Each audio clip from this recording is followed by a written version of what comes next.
नमस्कार दोस्तों मित्रों, एक दिन की बात है। माता लक्ष्मी और भगवान श्री हरि वैकुंठ में बैठे थे। तभी माता लक्ष्मी कहती हैं, हे प्रभु, आज मेरे मन में 3 प्रश्न उठ रहे हैं, कृपया करके मेरे मन की आशंका को दूर करें। तब भगवान श्री हरि कहते हैं, हे देवी लक्ष्मी, आपके मन में जो भी शंका है आप निसंकोच होकर कहें, मैं आपके सारे प्रश्नों के उत्तर अवश्य ही दूंगा। तब माता लक्ष्मी कहती हैं, हे प्रभु, मेरा पहला प्रश्न वह कौन सा घर है जहाँ एक पिता को अपनी कन्या का विवाह कभी नहीं करना चाहिए।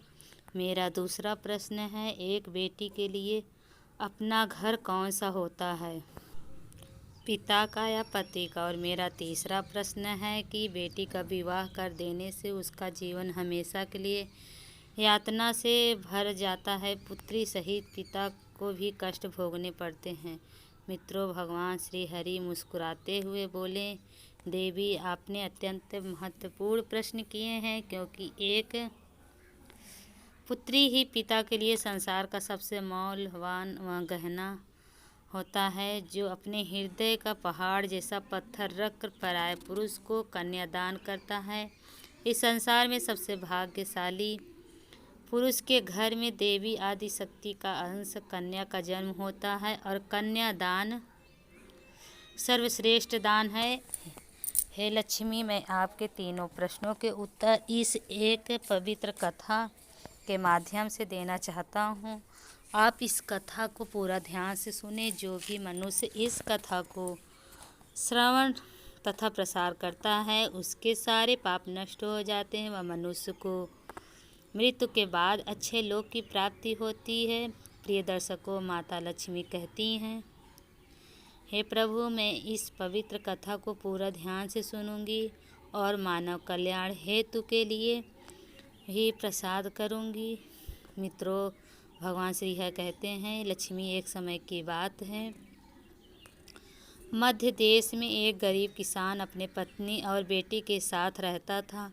उसके घर घर बेटी का जन्म हुआ तो वे बहुत खुश हो गए थे। वह किसान अपनी पत्नी से और बेटी से बहुत ज़्यादा प्रेम करता था। वे तीनों भगवान श्री नारायण के बड़े भक्त थे। रोज़ाना तुलसी को जल देना, पूजा पाठ करना, यह उनका नित्य काम था। किसान की बेटी अपने माँ बाप के साथ साथ वह भी नारायण भक्ति में लीन थी।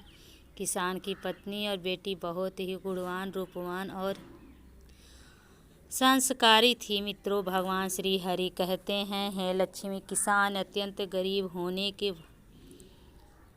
कारण नगर के एक व्यापारी सेठ के पास खेती के काम के लिए जाया करता था। उस सेठ का स्वभाव बहुत अच्छा था। वह किसान कई सालों से उनके यहाँ पर काम करता था। उस किसान की बेटी हर दिन अपने पिता के लिए घर से दोपहर का भोजन लेकर उस सेठ के खेत में जाती थी। यह सिलसिला कई सालों तक चलता रहा।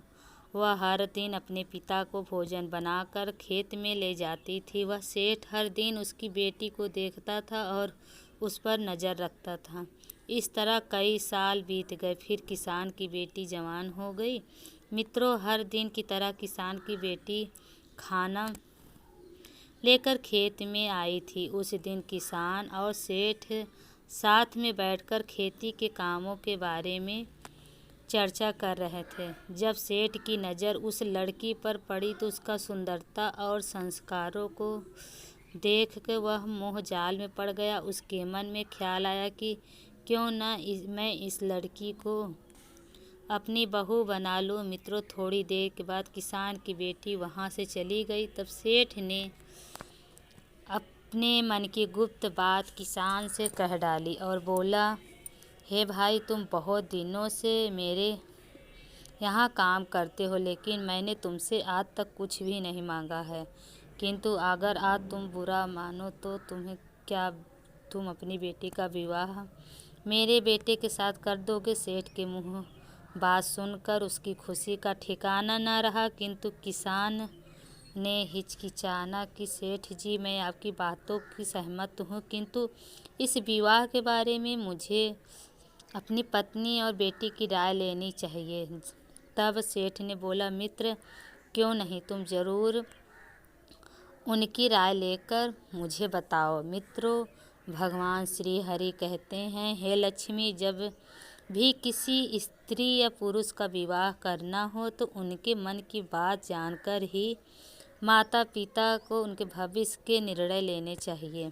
जब रात में किसान ने अपनी पत्नी और बेटी से इस बात के बारे में पूछा तो उन दोनों ने एक साथ हामी भर दी। वैसे भी किसान की पत्नी हमेशा से चाहती थी कि उसकी बेटी किसी राजघराने में राज करे। मित्रों, भगवान श्री हरि कहते हैं कि उसके बाद, हे लक्ष्मी, वहीं दूसरी ओर जब सेठ ने विवाह की बात अपनी पत्नी और बेटे से कही तो उन दोनों ने इस रिश्ते को नापसंद किया, क्योंकि सेठ की पत्नी बहुत लालची और दुष्ट स्वभाव की थी। तब उसका बेटा भी निकम्मा और लालची स्वभाव का था। तभी सेठ की पत्नी बोली, हाय हाय, आपकी क्या मति भ्रष्ट हो गई है जो एक भिखारी को बहू बनाना चाहते हो। मैं तो क्या मेरी जूती भी ऐसे घर में कदम न रखें। और सेठ का बेटा भी अपनी हाँ माँ के बात में हाँ में हाँ तेवर दिखाते हुए बोला, पिताजी, क्यों आप मेरी ज़िंदगी खराब करना चाहते हैं। मेरे दोस्त और हमारे नातेदार हम पर थू थू थूक के मित्रों के सेठ को लगता था कि अगर ऐसी अच्छी बहू उसे मिल जाए तो उनके घर की तरक्की होगी, घर में शांति बनी रहेगी और बेटा भी उसके काम में हाथ बढ़ाएगा। लेकिन घर वालों की ऐसी बातें सुनकर सेठ को बहुत गुस्सा आया और सेठ ने कहा, अब इस घर की बहू तो केवल उसी किसान की बेटी ही बनेगी।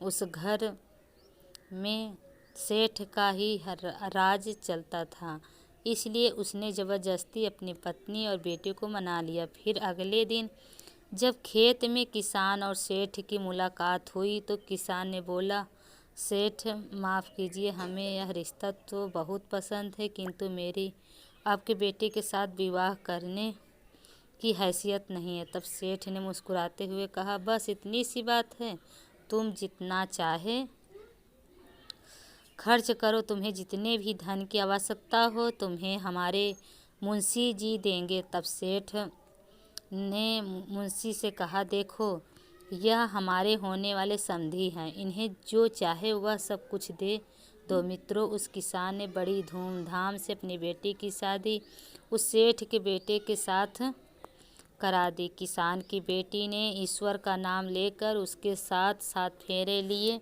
और वह अपने ससुराल में चली गई। फिर क्या था, सेठ का बेटा पत्नी को छोड़कर अपनी एक प्रेमिका के साथ रहने लगा और आए हर दिन सास बहू के बीच में झगड़े होने लगे। हर दिन सेठ जी अपनी बहू और पत्नी को समझाते हुए सुलह का कुल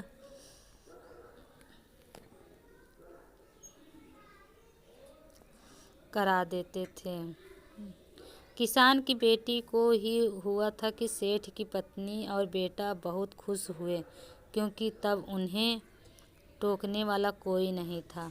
मित्रों, भगवान श्री हरि कहते हैं, हे लक्ष्मी, अब तो किसान की बेटी के बहुत बुरे दिन शुरू हो गए थे। जब भी झगड़े होते थे तो वह अपने मायके में जाती, लेकिन किसान और उसकी पत्नी हमेशा उसको ही समझाकर वापस ससुराल भेजते रहे। यह सिलसिला कई महीनों तक चला। फिर एक दिन सेठ के बेटे ने किसान को काम से निकाल दिया। वजह उनसे प्रेम, उसे बहुत भला बुरा अपशब्द कहे। मित्रों, जब किसान की पूर्वक रहने लगी तब सेठ की पत्नी के मन में एक बुरा ख्याल आया। उन दिनों बेटी पेट से थी। उसने चिकनी चुपड़ी बातों से किसान की बेटी के मन को जीत लिया था, मानो जैसे कोई सांप ही चिड़िया के अंडों की रक्षा कर रहा है। फिर एक दिन उस सेठ की पत्नी ने बहू के खाने में जहर मिलाकर उसे दे दिया। अनजाने में उसे खाकर सो गए। उसकी रात्रि में ही मृत्यु हो गई। मित्रों, इधर सेठ की पत्नी ने अन्य नगरवासियों को कहा कि उनकी बहू ने जहर खाकर आत्महत्या की है।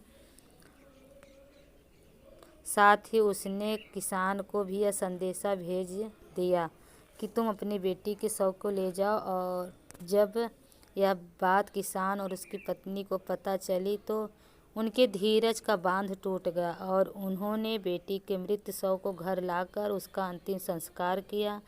उसके बाद दूसरे दिन किसान न्याय मांगने के लिए राजा के दरबार में गया। उसने सारी हकीकत राजा को सुनाई।